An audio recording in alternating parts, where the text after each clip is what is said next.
Iraq ಯುದ್ಧ, ಅಮೆರಿಕದ ದಾಳಿಗೆ ತನ್ನ ಅಧ್ಯಕ್ಷನನ್ನು ಕಳೆದುಕೊಂಡು ಅದಾದ ನಂತರ ತೈಲದ ವಿಚಾರಕ್ಕೆ ಸಂಬಂಧಪಟ್ಟಂತೆ ದೊಡ್ಡ ಮಟ್ಟದ ಸುದ್ದಿಯಲ್ಲಿದ್ದಂತಹ ದೇಶ. ಅಮೆರಿಕದ ಸರಿಸುಮಾರು ಒಂದು 8 ವರ್ಷಗಳ ದಾಳಿಯನ್ನು ಎದುರಿಸಿದಂತಹ ಇರಾಕ್ ಇದೀಗ ಒಂದು ವಿಚಾರದಲ್ಲಿ ದೊಡ್ಡ ಮಟ್ಟದಲ್ಲಿ ಸುದ್ದಿ ಇದೆ. ಯಾವ ವಿಚಾರ? ಭ್ರಷ್ಟಾಚಾರದ ವಿಚಾರದಲ್ಲಿ ದೊಡ್ಡ ಮಟ್ಟದ ಸುದ್ದಿಯಲ್ಲಿ ಇರೋದು ಇರಾಕ್. ನೀವು ಕಳೆದ ಕೆಲವು ದಿನಗಳಿಂದ ಸಾಮಾಜಿಕ ಜಾಲತಾಣದಲ್ಲಿ ಕೆಲವೊಂದಿಷ್ಟು ಫೋಟೋಗಳನ್ನೆಲ್ಲ ನೋಡ್ತಾ ಇದ್ದೀರಿ. ಇರಾಕ್ನ ಸಂಸದೆಯರು ತಮ್ಮ ಒಳ ಉಡುಪುಗಳನ್ನು ಕೂಡ ಚಿನ್ನದಲ್ಲೆಲ್ಲ ಮಾಡಿಸ್ಕೊಂಡಿದ್ರು ಅಂತ ವ್ಯಾಪಕವಾಗಿ ವೈರಲ್ ಆಗ್ತಾ ಇರುವಂತಹ ಫೋಟೋಗಳೆಲ್ಲ ನೀವು ನೋಡ್ತಾ ಇದ್ದೀರಿ. ಆ ಪರಿಪ್ರಮಾಣದಲ್ಲಿ ದೃಶ್ಯದಲ್ಲಿ ನೋಡ್ತಾ ಇದ್ದೀರಿ ನೀವು. ಈ ಬ್ಯಾಂಕ್ಗಳಲ್ಲೆಲ್ಲ ಕಂತೆ ಹಣವನ್ನೆಲ್ಲ ಕಟ್ಟಿಟ್ಟಿರ್ತಾರಲ್ಲ, ರಬ್ಬರ್ ಬಂಡ್ ಹಾಕಿ, ಯಾವುದೇ ಏನು ತಪ್ಪಾಗಬಾರದು ಅಂತ. ಆ ರೀತಿಯಾಗಿ ಇರಾಕ್ನ ಸಂಸದರ ಮನೆಗಳಲ್ಲಿ ಈ ರೀತಿಯಾಗಿ ಹಣವನ್ನು ಕಟ್ಟಿಟ್ಟಿರುವಂಥದ್ದು. ಇದರ ವಿರುದ್ಧ ತನಿಖೆ ಆಗಬೇಕು. ಯಾರ್ಯಾರ ಬಳಿ ಅಕ್ರಮವಾದಂತಹ ಹಣ ಇದೆ ಅದನ್ನು ಜಪ್ತಿ ಮಾಡಬೇಕು ಅನ್ನುವ ಕಾರಣಕ್ಕಾಗಿ ನೂತನವಾಗಿ ಆಯ್ಕೆಯಾದಂತಹ ಪ್ರಧಾನಿ ಒಬ್ಬರು ದಾಳಿ ಮಾಡೋದಕ್ಕೆಲ್ಲ ಸೂಚನೆ ಕೊಟ್ಟರು. ದಾಳಿಯ ನಂತರ ಎಲ್ಲ ಬೆಳವಣಿಗೆಗಳು ಕೂಡ ಹೊರಗೆ ಬರ್ತಾ ಇದೆ. ಒಂದು ಚಿನ್ನದ ಒಳ ಉಡುಪು ಏನಿದೆ ಇದು ಭಾರಿ ಅಚ್ಚರಿಗೆ ಕಾರಣವಾಗ್ತಾ ಇರುವಂತಹ ಪ್ರಕರಣ. ಇವರೇ ಸಂಸದರು ಚಿನ್ನದ ಒಳ ಉಡುಪುಗಳನ್ನು ಮಾಡಿಸ್ಕೊಂಡಿದ್ರು ಅಂತೆಲ್ಲ ಸುದ್ದಿ ಬರ್ತಾ ಇದೆ. ಫೋಟೋ ಕೂಡ ವೈರಲ್ ಆಗ್ತಾ ಇದೆ.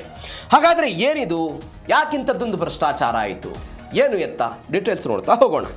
ಸಂಸದೆ ಮನೆಯಲ್ಲಿ ನೋಟಿನ ಗೋಪುರ. ನೀವು ದೃಶ್ಯದಲ್ಲಿ ನೋಡಿದ್ರಿ ಅದನ್ನು. ಸಾಮಾನ್ಯವಾಗಿ ನಮ್ಮಲ್ಲಿಯೂ ಕೂಡ ಈ ಇಡಿ ರೇಡು, ಬೇರೆ ಬೇರೆ ರೇಡ್ಗಳಾದಂತಹ ಸಮಯದಲ್ಲಿ ನಮ್ಮಲ್ಲಿ ಕೆಲವೊಂದಿಷ್ಟು ಜನ ಏನು ಮಾಡ್ತಾರೆ, ಈ ವಾಶ್ರೂಮ್ಗಳಲ್ಲಿ ಟೈಲ್ಸ್ಗಳನ್ನು ಎತ್ತಿ ಅವುಗಳ ಕೆಳಗೆ ಹಣವನ್ನು ಹೂತಿಟ್ಟಿರೋದನ್ನು ನಾವೆಲ್ಲ ನೋಡಿದ್ದೀವಿ.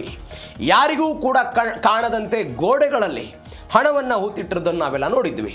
ಆದರೆ ಇದಕ್ಕೆ ವಿರುದ್ಧವಾಗಿ ಇದೀಗ 146 ಕೋಟಿ ರೂಪಾಯಿ ನಗದು ಪತ್ತೆಯಾಗಿದೆ. ಇರಾಕ್ನ ಸಂಸದೆ ಅಲಿಯಾ ನಾಸಿಫ್ ಅಂತ. ಅಲಿಯಾ ನಾಸಿಫ್ ಅವರ ನಿವಾಸದಲ್ಲಿ 20 ಬಿಲಿಯನ್ ಇರಾಕಿ ದಿನಾರ್ ಅಂದರೆ 146 ಕೋಟಿ ರೂಪಾಯಿ ಇದು.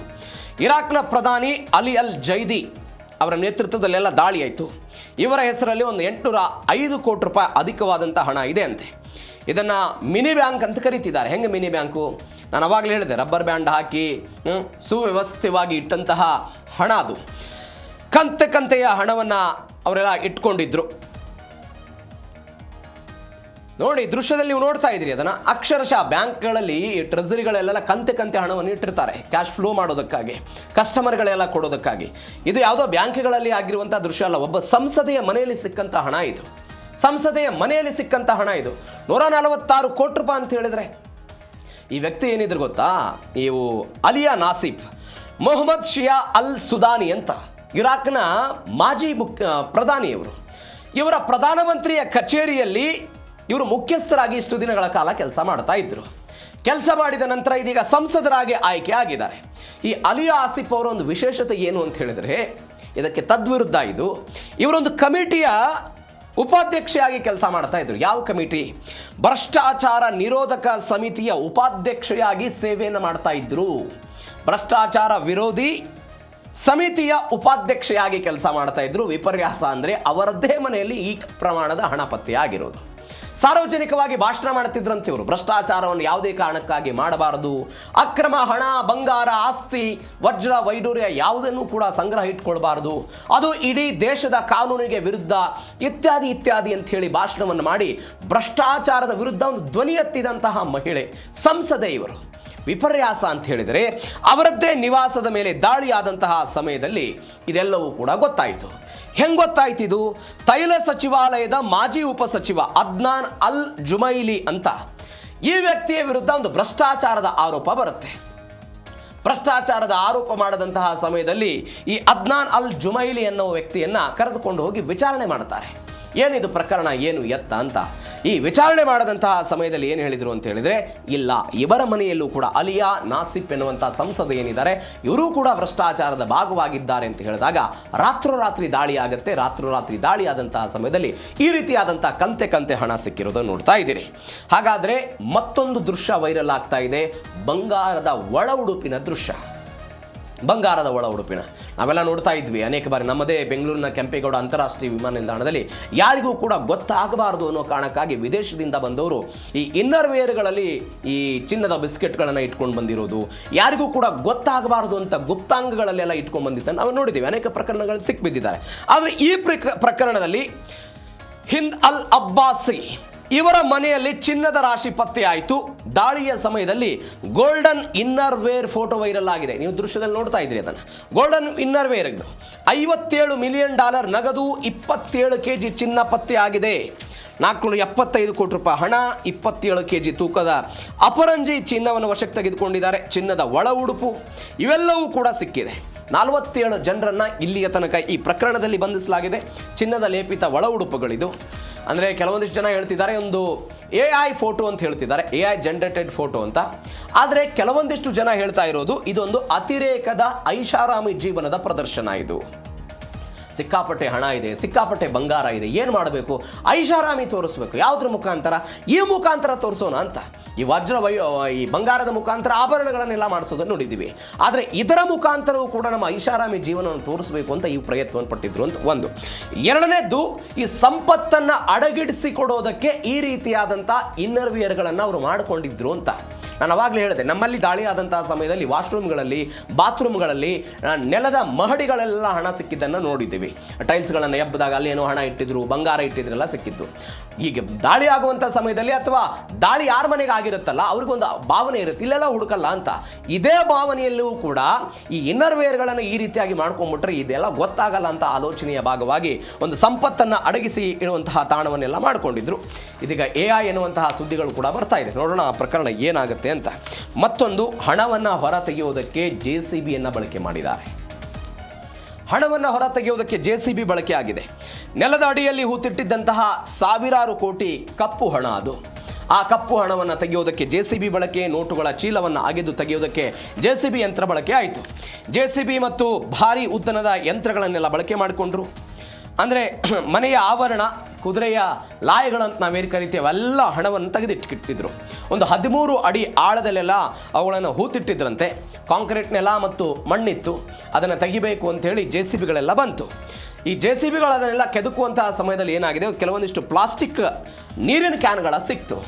ಆ ನೀರಿನ ಕ್ಯಾನ್ಗಳನ್ನು ತೆಗೆದು ನೋಡಿದಾಗ ಅದರಲ್ಲಿ ಕಂತೆಯ ಹಣ ಸಿಕ್ಕಿದೆ. ಅದಾದ ನಂತರ ಬಂಗಾರ ಕೂಡ ಸಿಕ್ಕಿರೋದು, ಆಭರಣಗಳು ಕೂಡ ಸಿಕ್ಕಿದೆ, ಚಿನ್ನದ ಬಿಸ್ಕೆಟ್ಗಳು ಕೂಡ ಸಿಕ್ಕಿದೆ. ಈ JCBಯ ಮುಖಾಂತರ ಒಟ್ಟು 628 ಕೋಟಿ ರೂಪಾಯಿ ಮೌಲ್ಯದ ವಸ್ತುಗಳನ್ನು ಅವರು ವಶಕ್ಕೆ ತೆಗೆದುಕೊಂಡಿದ್ದಾರೆ ಅಂತ ಸುದ್ದಿ. 805 ಕೋಟಿ ಮೌಲ್ಯದ ಬೇನಾಮಿ ಆಸ್ತಿ ಪತ್ರಗಳ ಅಧಿಕಾರಿಗಳಿಗೆ ವಶಕ್ಕೆ ಹೋಗಿದೆ. ಒಟ್ಟು ಮೌಲ್ಯದ ಹಣ 3,000 ಕೋಟಿ ರೂಪಾಯಿ ಅಂತ ಹೇಳ್ತಾ ಇದ್ದಾರೆ. ಇದು JCBಯನ್ನು ಬಳಕೆ ಮಾಡಿಕೊಂಡು ಇಂಥದ್ದೊಂದು ಕಾರ್ಯತಂತ್ರವನ್ನು ಮಾಡಿದಂತಹ ಬೆಳವಣಿಗೆ. ಮತ್ತೊಂದು ಬೆಳವಣಿಗೆ, ಪ್ರಧಾನಿ ಅಲಿ ಅಲ್ ಜೈದಿ ಕ್ಲೀನ್ ಆಫ್ ಆಪರೇಷನ್ ಅಂತ ನಾನು ಅವಾಗಲೇ ಹೇಳಿದೆ. ಮೇನಲ್ಲಿ ಅಧಿಕಾರಕ್ಕೆ ಬಂದಿರುವಂತಹ ಈ ವ್ಯಕ್ತಿ ಕೇವಲ 41 ವರ್ಷ. ಈ ವ್ಯಕ್ತಿ ಭ್ರಷ್ಟಾಚಾರದ ವಿರುದ್ಧ ಹೋರಾಟ ಆಗಬೇಕು ಅಂತ ಹೇಳಿ ಅಧಿಕಾರವನ್ನು ವಹಿಸಿಕೊಂಡು ಇದೀಗ ಜೈದಿ ಒಂದು ಖಡಕ್ ಕ್ರಮವನ್ನು ತೆಗೆದುಕೊಂಡರು. ದೇಶದ ಭ್ರಷ್ಟಾಚಾರದ ಜಾಲವನ್ನು ಹತ್ತಿಕ್ಕಬೇಕು ಅಂತ ಒಂದು ಮಹಾ ಕಾರ್ಯಾಚರಣೆ ಆಗಬೇಕು ಅಂತ ಒಂದು ಆದೇಶ ಕೊಟ್ಟರು. ಆ ಆದೇಶದ ಭಾಗವಾಗಿ ರಾತ್ರೋರಾತ್ರಿ ಇಂಥದ್ದು ದಾಳಿಯಾಗಿದ್ದನ್ನು ನೋಡಿದ್ದೇವೆ ನಾವು. ರಾತ್ರೋರಾತ್ರಿ ಒಟ್ಟು 47ಕ್ಕೂ ಅಧಿಕ ಅಧಿಕಾರಿಗಳು, ರಾಜಕಾರಣಿಗಳ ಬಂಧನ ಆಗಿದೆ ಈ ಪ್ರಕರಣದಲ್ಲಿ. ಯಾವುದೇ ತಾರತಮ್ಯ, ಮಾಜಿ ಸಂಸದರಾಗಿರ್ಬೋದು, ಹಾಲಿ ಸಂಸದರಾಗಿರ್ಬೋದು, ಯಾವುದೇ ತಾರತಮ್ಯ ಇಲ್ಲ. ಭ್ರಷ್ಟಾಚಾರ ಯಾರು ಮಾಡ್ತಿದ್ದಾರೋ ಅವರ ವಿರುದ್ಧ ದಾಳಿ ಆಗಬೇಕು ಅಂತ ಹೇಳಿ ಈ ಜೈದಿ ಒಂದು ಎಚ್ಚರಿಕೆ ಕೊಟ್ಟರು. ಜೈದಿ ಎಚ್ಚರಿಕೆ ಕೊಟ್ಟ ನಂತರ ಇದೀಗ ಎಲ್ಲ ಬೆಳವಣಿಗೆಗಳಾಯಿತು. ಒಂದು ಗ್ರೀನ್ ಝೋನಲ್ಲೆಲ್ಲ ಇವರೆಲ್ಲ ಇದ್ದರು, ರಾಜಕಾರಣಿಗಳು, ಅಧಿಕಾರಿಗಳು. ನಮಗೊಂದು ರಕ್ಷಣೆ ಸಿಗಬಹುದು ಅಂತ. ಯಾವ ಗ್ರೀನ್ ಝೋನಲ್ಲಿದ್ದಂಥ ಅಧಿಕಾರಿಗಳಿಗೆ ಮತ್ತು ರಾಜಕಾರಣಿಗಳಿಗೂ ಕೂಡ ರಕ್ಷಣೆ ಸಿಗಲಿಲ್ಲ. ಇವರ ಪಾಲೇನಿತ್ತಲ್ಲ ಅವರೆಲ್ಲರಿಗೂ ಕೂಡ ಭಯೋತ್ಪಾದನೆ ನಿಗ್ರಹ ಪಡೆಯ ಈ ಗಣ್ಯ ಘಟಕ ಏನಿತ್ತು, ರಾತ್ರೋರಾತ್ರಿ ಜೂನ್ 28ನೇ ತಾರೀಕು ರಾತ್ರಿ ಇವರು ದಾಳಿಯನ್ನು ಮಾಡಿದ್ರು. ದಾಳಿಯ ಭಾಗವಾಗಿ ಇವೆಲ್ಲವೂ ಕೂಡ ಸಿಕ್ಕಿಬಿದ್ದಿದ್ದನ್ನು ನಾವು ನೋಡ್ತಾ ಇದ್ದೀವಿ. ಭ್ರಷ್ಟಾಚಾರ ಇರಾಕ್ ದೇಶದ ಅಸ್ತಿತ್ವಕ್ಕೆ ಮಾರಕ ಅಂತ ಒಂದು ಹೇಳಿಕೆ ಕೊಟ್ಟರು ಅವರು. ಈ ಭ್ರಷ್ಟಾಚಾರದ ವ್ಯವಸ್ಥೆ ಏನಿದೆಯಲ್ಲ, ನಮ್ಮ ಇಡೀ ದೇಶದ ಅಸ್ತಿತ್ವಕ್ಕೆ ಮಾರಕ ಇದೆ. ಹೀಗಾಗಿ ಅದರ ವಿರುದ್ಧ ತನಿಖೆ ಆಗಬೇಕು ಅಂತ ಅದಕ್ಕೊಂದು ಹೆಸರು ಕೊಟ್ಟರು ಅವರು. ಆಪರೇಷನ್ ಡಾನ್ ಅಂತ ಕರೀತಾರೆ. ಆಪರೇಷನ್ ಡಾನ್ನ ಭಾಗವಾಗಿ ಎಲ್ಲ ಪ್ರಕರಣಗಳು ಹೊರಗೆ ಬಂದಿರೋದು, ಕಂತೆಯ ನೋಟು ಸಿಕ್ಕಿರೋದು, ಈ ರೀತಿಯಾದಂಥ ಇನ್ನರ್ವೇರ್ ಕೂಡ ಚಿನ್ನದಲ್ಲಿ ಮಾಡಿಕೊಂಡಿದ್ರು ಅಂತ ಪತ್ತೆ ಆಗಿದ್ದೆ. ಆವಾಗ ಆಪರೇಷನ್ ಡಾನ್ ಅನ್ನು ಮಾಡಿಕೊಂಡಂತಹ ಸಮಯದಲ್ಲಿ ಜೂನ್ 28ರ ರಾತ್ರಿ ಇದಾಯಿತು. ಕೌಂಟರ್ ಟೆರರಿಸಂ ಪಡೆಯನ್ನು ಬಾಗ್ದಾನ್ನ ಗ್ರೀನ್ ಝೋನ್ ಮೇಲೆ ದಾಳಿ ನಡೆಸಿದ್ರು.